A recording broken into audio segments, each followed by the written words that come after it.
I'm flying, of course, in Santa Monica. Getting ready for another little launch event. See, got good signage. See, good signage. It's always important.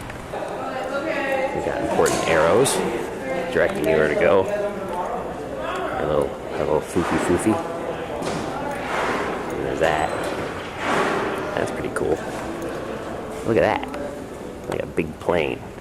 Probably like over a plane. Like that. Wow. You have to dongle? Nope. And then there's this person. And this person will be demoing right over my head. See, I'll be here looking at these planes. And anyway, it's pretty cool here. Ah, that's always good too.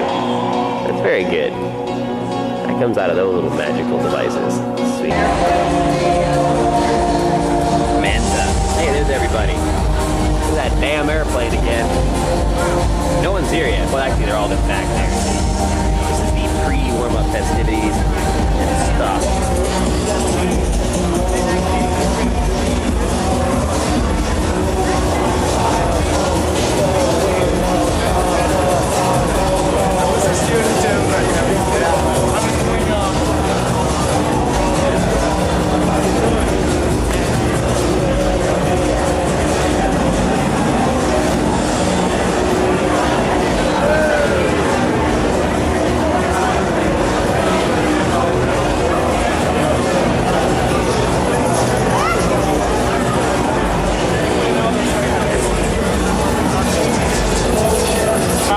Just keep calling them.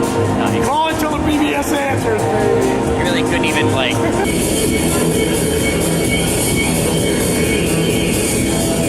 The Softimage XSI is industry standard. None of us are hardcore programmers, and we do use scripting. Everything we do creates a certain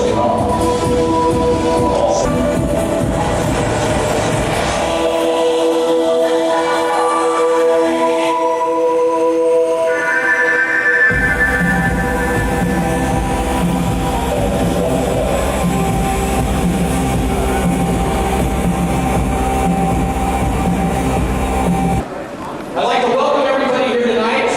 My name is Bob Shafron, and I'm the Regional Sales Manager for Softimage on the West Coast. And I'd like to thank all of you for attending this great event tonight, where we're going to show you XSI 1.5. We have a lot of customers and partners here this evening. We have people from the gaming business, we have Pandemic, we have people from Konami, Electronic Arts, from the film and video side of the business, from Digital Domain, to Riot Pictures, the Pixel Liberation Front, to Impression Animation, to Disney. And I want to thank you all for coming here tonight. And we have a hell of a show we're going to present to you. And I'd like to introduce my good friend and the product director for XSI, Michael David Smith, who came down from Montreal. So Michael, it's all yours.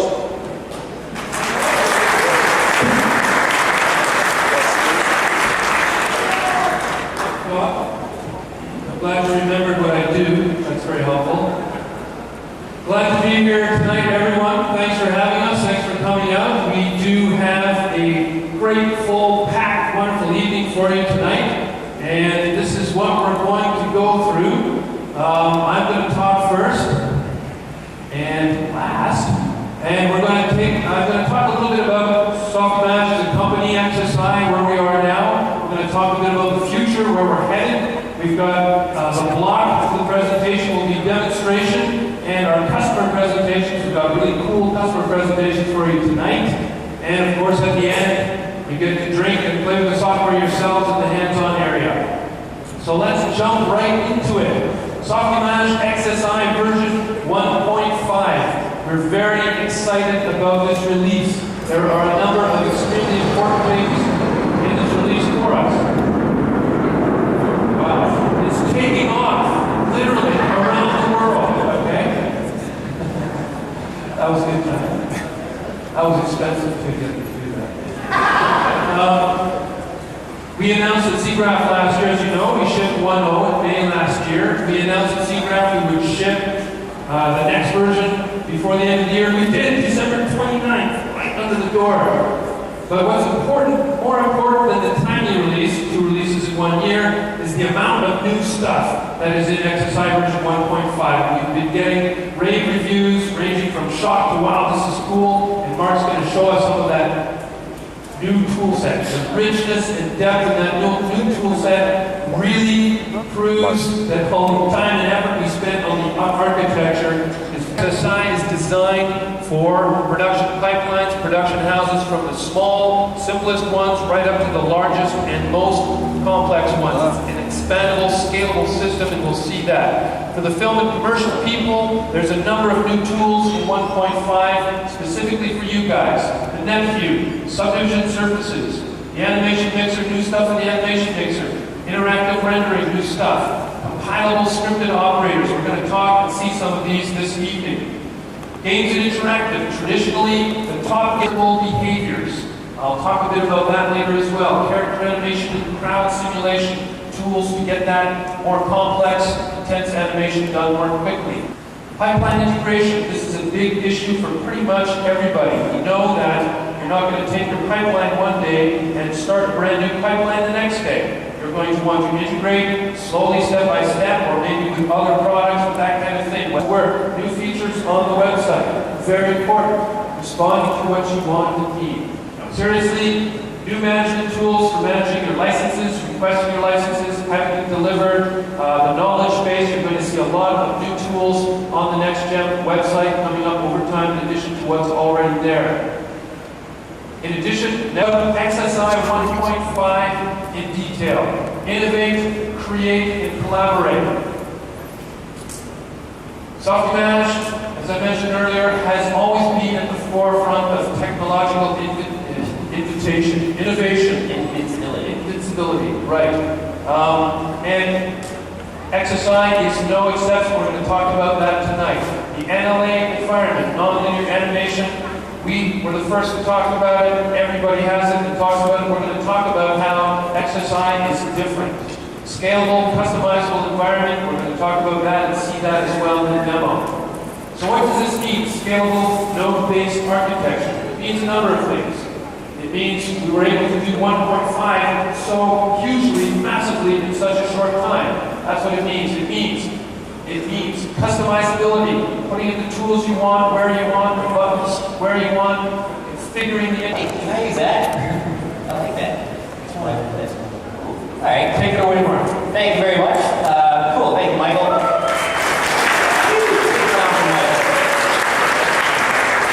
He's all cool. Well, hello everybody again. For those of you that don't know me, my name is Bob Shafron. I'm the animator here in LA, and been kind of on this little launch tour with the company. It's been a lot of fun, and so here we are in LA. And I guess I'm going to start out today talking about, we've kind of got everything broken up in 3 segments, innovate, create, collaborate. So for the first section, I want to show you the architecture. I want to show you kind of the basics of how the system works, how the layout of the software is designed. So what I've done is I've loaded up a little spaceship here, because I like spaceships. And this is from a project we're doing in Montreal for SIGGRAPH called Project Manta. And it's basically this cool little space alien, and she's on this kind of wagon. It's very, very cool. We've done a lot of work between 1.0 and 1.5, as Michael was saying. We added a whole new module, the Simulate module, and here you're going to find things like cloth, fluid dynamics, explosions, soft body dynamics, all kinds of neat stuff. We've also done a good job of just adding a lot of tools. I'm going to show you some polygon modeling, some subdivision services. One of my favorite tools in here, as Michael was talking quite a bit about, is the net view. This thing rules. It basically allows you, or a technical director, to build a web page that not only does it talk, not only can you just pull stuff off the web page, like I can drag and drop characters off of here. You're going to see me do that quite a bit. I can drag and drop animation libraries. Here's particle presets, render presets, scripts, all kinds of stuff you can store on web pages is drag and drop off. Now what's cool here is this web page that we're looking at, this actually ships with XSI. We install it. This all comes in here. It's a bunch of model, a bunch of tutorial scenes. If you click on XSI net, I'm not connected to the internet right now, but this would actually go to Softimage.com, the net view. It uses any ActiveX compliant plugin, so if you're an ActiveX coder, you can do all that stuff. It's all common only, for those of you that know all that. So that's a little bit about how NetView works.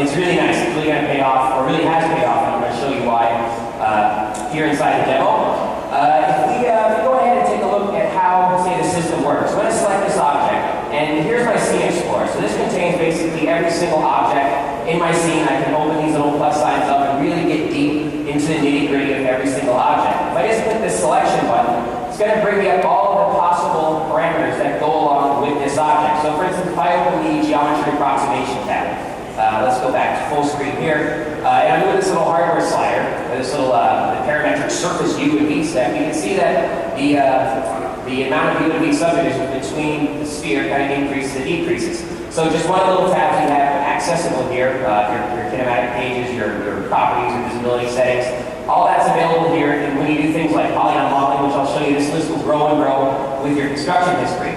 This is actually a really neat box right there. You can basically tell it, you know, when I'm in OpenGL view, I want these values very low so that I'm not using a lot of resources on very high density models like so. But at render times, maybe you want to use a different type of parameter. If you're using polygons, here's where you set your polygon subdivision levels.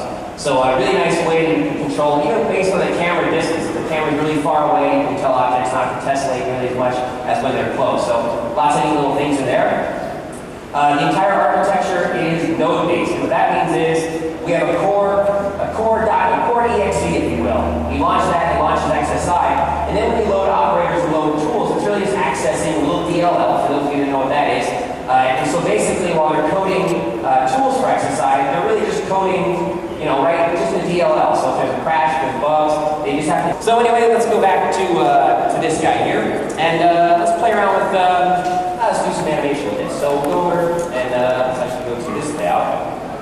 Talk a little bit about the animation mixer. We're going to do some of this later on in the demo, but just kind of give you an overview of how the mixer works. It's really, without a doubt, the most powerful mixer in the industry. It's built at the core of the architecture, the core of the software is built around the mixer, so we can animate pretty much anything. I have if I open my Scene Explorer here, I have a little slider here that controls the opening and closing of that little port back there. Well, I turn that into a clip on the mixer, and I'll show you later how to do that. And I'm just going to drop these two clips on the mixer like so. And so if I scrub it now, I've got an open and a close animation, or action, I guess you could say. These are actually called actions, little clips. What I'm going to do is transition between one to the other. So I'll say I want a nice mix between this guy and this guy. This is Mixer 101, by the way. We'll do some more exciting stuff in a bit. But to show you how it works, we've got a nice, basically a blender transition from one clip to another. Now, there's a number of ways we can actually go about and do this. If I layer these two on top of each other, or just grab just go ahead and close equals close. You can also use these little sliders here to control the weight between each one of these clips. And you can keyframe this, of course, so if I zoom in like so, and let's just set a keyframe, we'll move this here and say keyframe like that, move to the middle, crank this value up, save a key, and move this to the end, and save a key, and I can save a key there, that's okay. Crank that up, save a key, there we go. So now we've got a nice little animation of that thing, opening, closing. I can click on this, and actually that one I set the slider, but I can also come over here and just tell it I want to do a preset from 1 to 0. You can see now we've got those little sliders on there, and we basically create the same animation. So there's a number of different ways we can blend and mix animation inside of XSI. Let's go ahead and delete those. Show you a couple other things we can mix. Just because we can. We can go between different colors. I can do a nice little transition, same thing from here to here. So, and I want a random value from like so. Oh, I know I did. I forgot my comments. Okay, 1. Say one value from -4 to 4. And now, that should work. Valid expression. Cool. We go to the graph view and apply. There's the graph that is showing us the random numbers that it generated. If I go here and change my seed to something like 11, you're going to get a whole bunch of long shader for that world. I'm going to show you a couple neat little rendering tricks. If I change the color here, it'll change that color right away. Of course, it's ray trace, right? I've got a couple little options I can set here. Maybe I want to render only the selection. So now, this is OpenGL shading. This is ray trace. If I go to, say, wireframe, you see your wireframes. It's kind of wacky. You're seeing, like, you know, reflective ray tracing over top of wireframes. But it's nice. You know, you make the change, and basically, as soon as you make that change, you see render. I'm going to go ahead and make this guy reflective, reflect some of that stuff, and also make it dark. So, hold it. Another neat thing is track selection. What that does is frame the object that you're working with. No matter how close I get to it, it will always stay framed, no matter how I move the camera ISO, E, like that, that's good. Once again, give yourself a plus, give yourself another plus. You got a really cool subdivided model, you can animate this, move it all around, it's good. Let's see, I'm gonna do that. Oh boy, they twisted the heck out of that. That's okay. Let's actually go ahead and delete that deformer, and we'll delete one more, we'll delete the Q stretch.